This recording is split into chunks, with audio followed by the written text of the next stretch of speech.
그렇기도 하고 아니기도 해. 그렇게 오래된 해묵은 이야기들은 늘 사실이야. 그러나 언제나 사실대로 기록되어 있지도 않고 언제나 사실대로 설명되지도 않지. 간단히 말해서 내 생각은 카인은 늠름한 젊은이였는데 그저 사람들이 그를 무서워했기 때문에 그에게 이 이야기를 매달아 놓은 거라는 거지. 이야기는 그냥 하나의 소문이었어. 사람들이 온 사방에 떠들고 다니는 그런 무엇이었지. 그러나 카인과 그 자손들이 정말로 일종의 표적을 지녔고 대부분의 사람들과는 달랐다는 것은 완전히 사실이야. 나는 몹시 놀랐다. 그렇다면 동생을 쳐 죽인 일도 전혀 사실이 아니라고 생각하는 거야? 나는 충격을 받아 물었다. 아니지. 죽인 건 분명 사실이야. 강한 사람이 약한 사람 하나를 쳐 죽였어. 그것이 정말 자기 형제였는지 그거야 의심할 여지가 있지. 정말 형제였는지 아니었는지는 중요하진 않아. 결국 모든 인간이 형제잖니? 그러니까 어떤 강한 사람이 어떤 약한 사람 하나를 때려 죽인 거야. 어쩌면 그건 영웅적 행위였을지도 모르고 어쩌면 아닐 수도 있지. 어쨌든 다른 약한 사람들이 이제 잔뜩 겁이 난 거야. 그들은 몹시 탄식을 했지. 그런데 왜 너희들도 그냥 그 사람을 쳐 죽이지 않는 거지? 라고 누가 물으면 그들은 우리가 겁쟁이이기 때문이죠. 라고 말하지 않고 그럴 수 없습니다. 그는 표적을 가지고 있거든요. 하느님이 그에게 그려주신 겁니다. 라고 말했지. 대략 그런 식으로 그 사기는 이루어졌을 게 틀림없어. 자, 내가 널 오래 붙들고 있었구나. 그럼 안녕. 그는 나를 내버려 두고 알트가세로 접어들었고 혼자 남은 나는 그 어느 때보다 혼란스러워져 있었다. 그가 가버리자마자 내게는 그가 했던 모든 말이 터무니없어 보였다. 카인이 고귀한 인간이고 아벨이 비겁자라고? 카인이 표적이 표창이라고? 그건 어처구니 없는 얘기였다. 신성모독이고 극악무도였다. 그렇다면 하느님은 어디 가버리신 거야? 하느님은 아벨의 제물을 받지 않으셨던가? 아벨을 사랑하지 않았던가? 아니다. 말도 안 되는 소리다. 그리하여 나는 데미안이 나를 놀렸으며 나를 골탕 먹일 속셈이었다고 추측했다. 실로 빌어먹게 영리한 녀석이었다. 말은 잘도 했다. 그렇지만 그렇게 아니다. 어쨌든 나는 아직 한 번도 그 어떤 성서 이야기나 다른 이야기에 대해 그렇게 많이 생각해 본 적이 없었다. 오래전부터 한 번도 저녁 내내 여러 시간을 프란츠 크로모를 그렇게 완전히 잊어버린 적은 없었다.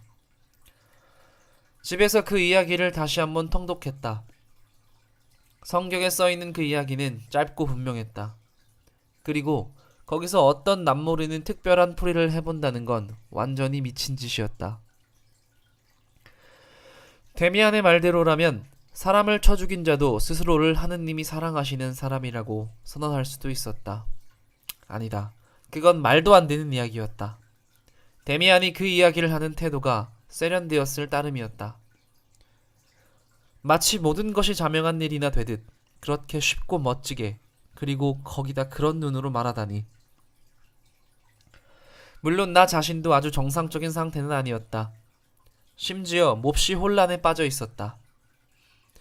나는 얼마 전까지 밝고 깨끗한 세계에서 살아왔다. 나 자신이 일종의 아벨이었다. 그런데 이제 나는 이토록 깊이 다른 것에 박혀 있었다. 이렇게 심하게 떨어지고 가라앉아 있었다. 그런데도 나는 마음 저 깊은 곳에서 이런 것에 그렇게 찬성할 수 없었다니. 어떻게 그럴 수 있었단 말인가. 그렇다. 그때 마음속에서 기억 하나가 번쩍 떠올라 한순간 거의 숨을 쉴 수 없었다. 비참한 이 상황이 시작되었던 저 고약한 저녁. 그때 나는 한순간 아버지와 아버지의 밝은 세계 그리고 지혜를 문득 꿰뚫어 본 듯 경멸했다. 그렇다. 그때 나는 카인이었고 그의 표적을 달았던 나는 이 표적은 치욕이 아니라고 이건 표창이라고 함부로 상상했다. 악의와 불행을 겪었기 때문에 내가 우리 아버지보다 더 높은 곳에 선하고 경건한 사람들보다 더 높은 곳에 서 있다고. 내가 당시 이렇게 명확한 사고의 형태로 그 일을 체험했던 것은 아니었다. 그러나 이 모든 것이 그 안에 포함되어 있었다. 그것은 다만 느낌들이 한번 타오른 것일 뿐이었다. 아픔을 주지만 그래도 나를 자랑으로 채웠던 기이한 움직임들에 의하여 온갖 느낌들이 한꺼번에 타오른 것일 뿐이었다. 찬찬히 생각해보면 얼마나 이상하게 데미안은 겁없는 사람들과 비겁한 사람들에 대하여 이야기했던가. 얼마나 기이하게 그는 카인의 이마에 찍힌 표적을 풀이했던가. 그때 그의 눈, 그 독특한 어린의 눈을 얼마나 놀랍게 빛을 뿜었던가. 그리고 어렴풋하게 이런 생각이 나의 뇌리를 꿰뚫고 지나갔다. 그 자신이 데미안이 카인 같은 존재가 아닐까?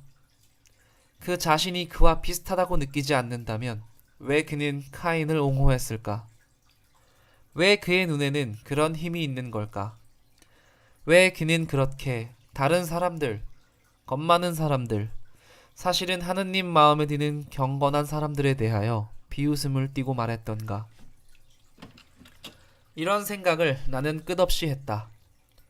돌 하나가 우물 안에 던져졌고 그 우물은 나의 젊은 영혼이었던 것이다. 그리고 몹시 긴 시간 동안 카인, 처죽임, 표적은 바로 인식, 회의, 비판에 이르려는 나의 시도들의 출발점이었다. 나는 다른 학생들도 데미안에게 관심이 많다는 것을 알아차렸다. 카인 이야기는 아무에게도 말하지 않았다. 그러나 그는 다른 학생들에게도 흥미를 끌고 있는 듯했다. 적어도 새로운 애에 대한 소문들이 돌았다. 내가 다 알기만 했더라면 어느 소문이든 데미안의 전모를 조금이나마 밝혀주었으리라. 어느 소문이든 풀이될 수 있었으리라. 그러나 내가 알았던 것은 처음에 데미안의 어머니가 매우 부자라고 소문났다는 것뿐이었다. 그녀는 교회에 가지 않고 아들도 그렇다는 말들도 했다. 어떤 사람은 데미안 모자가 유대인인 걸 안다고 주장했지만 어쩌면 그들은 은밀한 회교도일 수도 있었다. 막스 데미안의 신체적 힘에 대해서도 더 동화 같은 이야기들이 떠돌았다. 그에게 싸움을 걸고는 그가 거절하자 비겁자라고 욕하는 그 반의 가장 힘센 학생에게 그가 무섭게 굴욕을 주었다는 것은 확실했다. 거기 있었던 아이들 말에 의하면 데미안이 그냥 한 손으로 덜미를 잡아 꽉 눌렀을 뿐인데 그 애는 창백해졌고 나중에는 슬금슬금 달아났는데 여러 날 팔을 쓰지 못했다는 것이었다. 어느 저녁에는 심지어 그가 죽었다는 말까지 돌았다. 별별 이야기가 한동안 주장되고 믿어졌다. 모두가 자극적이고 놀라운 소문들이었다. 그 다음은 한동안은 잠잠했다. 그러더니 얼마 지나지 않아 새로운 소문들이 우리 학생들 사이에서 떠돌았다. 데미안이 여자애와 사귀고 있으며 이미 알 건 다 안다는 소문이었다. 그 사이 프란츠 크로머와의 이런 불가피한 길을 계속가고 있었다. 나는 그로부터 헤어나오지 못했다. 그 애가 드문드문 며칠간 나를 가만히 내버려 둔다 해도 나는 그에게 얼매여 있었기 때문이다. 내 꿈속에서 그 애는 내 그림자처럼 함께 살았다. 나의 환상은 그가 현실에서 나에게 저지르지 않은 것조차 꿈속에서 자행하게 했다. 꿈속에서 나는 전적으로 그의 노예였다. 나는 현실에서보다 더 많은 이 꿈들 속에서 살았다. 나는 본래 꿈을 많이 꾸는 편이었던 것이다. 이 그림자로 하여 나는 힘과 활기를 잃었다. 다른 꿈도 꾸었지만 크로머가 나를 학대하는 꿈, 나에게 침을 뱉고 나에게 올라타 무릎으로 짓누르는 꿈을 자주 꾸었다. 그리고 더 고약한 것은 심한 범죄를 저지르도록 나를 유혹하는 꿈이었다. 유혹했다기보다는 그의 막강한 영향력을 그냥 마구잡이로 행사하는 것이었다. 이 꿈들 중 가장 무서운 꿈, 내가 반은 미쳐서 깨어나는 꿈은 아버지를 습격하여 살해하는 꿈이었다. 크로머가 칼을 갈아 내 손에 쥐어주고 우리는 어느 가로수길의 나무들 뒤에 서서 누군가를 노리고 있었다. 누구를 노리고 있는지 나는 몰랐다. 그러나 누군가 오고 크로머가 내 팔을 누르면서 내가 찔러 죽여야 하는 것이 저자라고 말했는데 그건 바로 우리 아버지였다. 그러다 잠이 깨었다. 이런 일들 때문에 나는 카인과 아벨 생각을 그때까지도 하고 있었다. 그러나 데미안 생각은 별로 더 하지 않았다. 그가 나에게 다시 가까이 온 것은 이상하게도 또 어느 꿈속에서였다. 나는 또다시 내가 견뎌낸 학대와 폭력의 꿈을 꾸었다. 그러나 내 몸을 타고 앉은 것이 이번에는 크로모 대신 데미안이었다. 그리고 그것은 아주 새로웠고 나에게 깊은 인상을 주었다. 내가 크로모에 의하여 고통과 저항 가운데서 겪은 모든 것, 그것을 나는 데미안에 의해서는 기꺼이 그리고 기쁨과 무서움을 똑같이 포함한 감정으로 겪었다. 이 꿈을 나는 2차례 꾸었고 그 다음에는 데미안의 자리에서 다시 크로모가 들어섰다.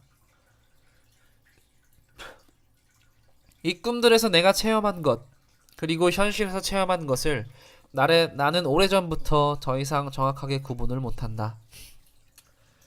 어쨌든 크로모에 대한 나의 나쁜 관계는 나름대로 진행되었고 내가 작은 도둑질들을 해서 그에게 빚진 돈을 마침내 다 갖고 났을 때도 끝나지 않았다. 끝날 리 없었다. 그 애는 내가 저지른 도둑질들에 대해 알고 있었다. 늘 어디서 돈이 나오느냐고 물었기 때문이다. 그리하여 나는 그 어느 때보다 더 단단히 그의 소나기에 들어있었다. 빈번히 그 애는 아버지에게 다 말하겠다고 위협했다. 그리고 그럴 때 나의 두려움은 내가 그 일을 처음부터 스스로 하지 말았어야 했다는 데 대한 깊은 후회 못지않게 컸다. 반면 아무리 비참했어도 나는 다 뉘우치지는 않았다. 적어도 늘 다 뉘우치진 않았고 이따금씩은 모든 것이 이럴 수밖에 없다는 느낌도 들었다.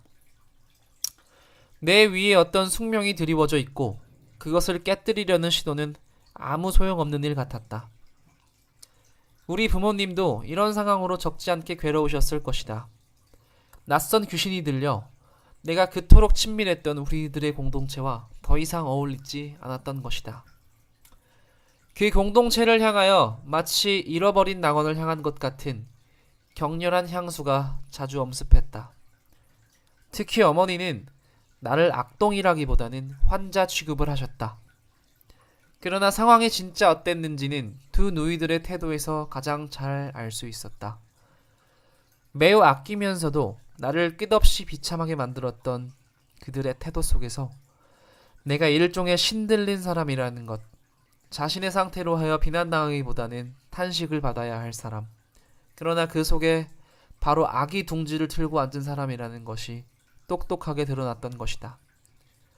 사람들이 나를 위하여 여느 때와는 다르게 기도하는 것을 나는 느꼈고 이런 기도가 부질없음도 느끼고 있었다.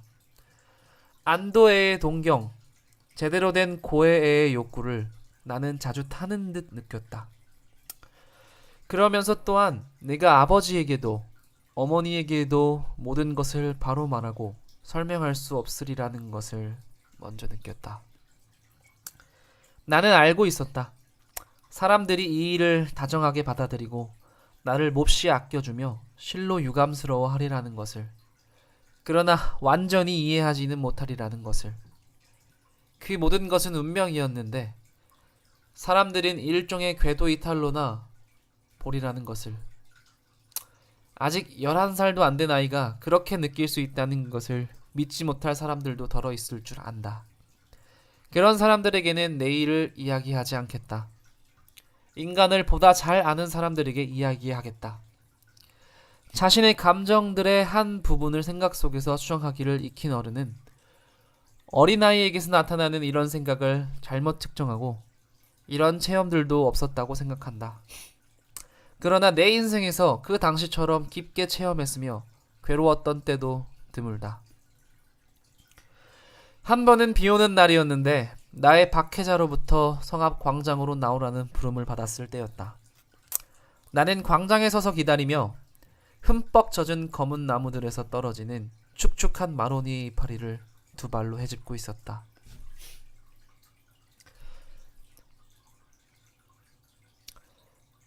돈은 못 가지고 왔고 크로모에게 뭐라도 줘야 하겠기에 케이크 2조각을 가져와 들고 있는 참이었다.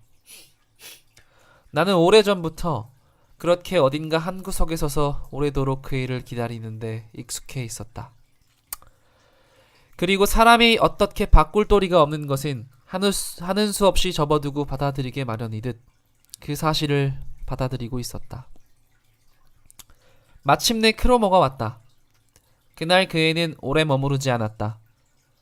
그 애는 내 가슴팍을 주먹으로 가볍게 몇 대 치고는 웃었고 케이크를 받고 심지어 축축한 담배를 내가 받지는 않았지만 권하기까지 했다. 유별나게 친절했다. 그래, 그가 떠나면서 말했다. 내가 잊지 않으려고 해두는 말인데 말이야. 다음번에는 누나를 데려와라. 큰 누나 쪽으로 말이야. 누나 이름이 뭐였더라? 나는 전혀 이해를 못했고 대답도 못했다. 그냥 어리둥절해하며 그 애를 물끄러미 바라보았다. 못 알아듣겠어? 네 누나를 데려오라고. 알아들었어, 크로모. 하지만 그건 안 돼. 그런 걸 내가 해서는 안 돼. 누나도 결코 나 하고 오지 않을 거고. 나는 그건 역시 늘 그랬던 것처럼 다만 농간이고 구실에 지나지 않을 뿐이라고 판단했다. 그는 자주 그런 식이었다. 무언가 불가능한 것을 요구하여 나를 놀라게 하고 나에게 굴욕을 주고 그 다음에는 서서히 자기와 협상하게 했다. 그러면 나는 약간의 돈이나 다른 선물로 몸값을 주고 빠져나와야 했다. 그러나 이번에는 전혀 달랐다. 거부했는데도 그 애는 거의 화난 기색도 없었다. 글쎄? 하고 그 애는 얼버무렸다. 네가 잘 생각해 볼 테지. 너네 누나와 알고 지내게 되었으면 한단 말이야. 한 번쯤 알고 지내는 거야 되겠지. 그냥 누나와 같이 산보하러 가. 그럼 내가 낄 테니까. 내일 휘파람으로 부를게. 그때 다시 한번 거기에 대해 이야기하자. 그 애가 떠나고 나서 갑자기 그 애가 원하는 것의 의미를 어렴풋이나마 깨달았다. 나는 아직 완전히 어린아이였다. 그러나 소년들과 소녀들이 조금 나이가 들면 그 어떤 비밀에 찬 금지된 상스러운 일들을 함께 벌일 수 있다는 것을 소문으로 알고 있었다. 이제 그러니까 아주 갑자기 일이 얼마나 엄청난지가 분명해지는 것이었다. 결코 그렇게 하지 않겠다는 나의 결심이 즉시 확고해졌다. 그러나 그 다음에 무슨 일이 일어날지, 또 크로모가 어떻게 내게 복수할지, 거기에 대해서는 거의 생각할 엄두조차 안 났다. 나에게는 새로운 고문이 시작되었다. 아직도 충분치 않았던 것이다.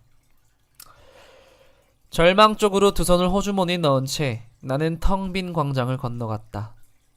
새로운 고통, 새로운 노예 상태였다. 그때 상쾌하고 낮은 목소리가 나를 불렀다. 나는 놀라 빨리 걷기 시작했다. 누군가 내 뒤를 따라오더니 한 손이 뒤에서 부드럽게 나를 잡았다. 막스 데미안이었다. 나는 잡힌 척했다. 형이었구나. 나는 불안정하게 말했다. 깜짝 놀랐어. 그가 나를 바라보았다. 그의 시선이 그때보다 더 어른스럽고 압도적이며 꿰뚫어보는 사람의 시선인 적은 없었다. 오랫동안 우리는 함께 이야기하지 않았었다. 그거 유감인데? 그가 특유의 공손하면서도 아주 단호한 태도로 말했다. 하지만 들어봐. 누가 놀라게 한다고 그렇게 놀라서는 안 돼. 그렇긴 하지. 하지만 그런 일도 있을 수 있지 뭐. 그런 것 같지? 하지만 알아도 너한테 아무 짓도 하지 않은 어떤 사람 앞에서 그렇게 두려워 떨면 그 사람은 생각을 해보기 시작하는 거야. 이상하게 생각이 되는 거야. 궁금해지지. 그 사람은 생각하게 돼. 네가 이상하게도 잘 놀란다고. 그러고는 계속 생각하지. 사람이 저러는 건 바로 겁이 날 때인데라고. 겁쟁이들은 언제나 불안하지. 하지만 내 생각으로 너는 원래 겁쟁이가 아니야. 아, 물론 영웅도 아니지. 지금 넌 뭔가 겁나는 일이 있어. 겁나는 사람도 있고. 그런데 그건 결코 있어서는 안 될 일이야. 그래. 사람을 무서워해서는 결코 안 될 거야. 날 무서워하진 않지? 아니면 무섭니? 아니야. 전혀 안 무서워. 그럴 테지. 하지만 네가 무서워하는 사람이 있는 거지? 난 몰라. 날 내버려둬. 나한테서 뭘 바라는 거야. 그는 나와 나란히 걸었고 나는 더 빨리 걸었다. 도망칠 생각을 하면서 곁에서 그의 시선이 느껴졌다.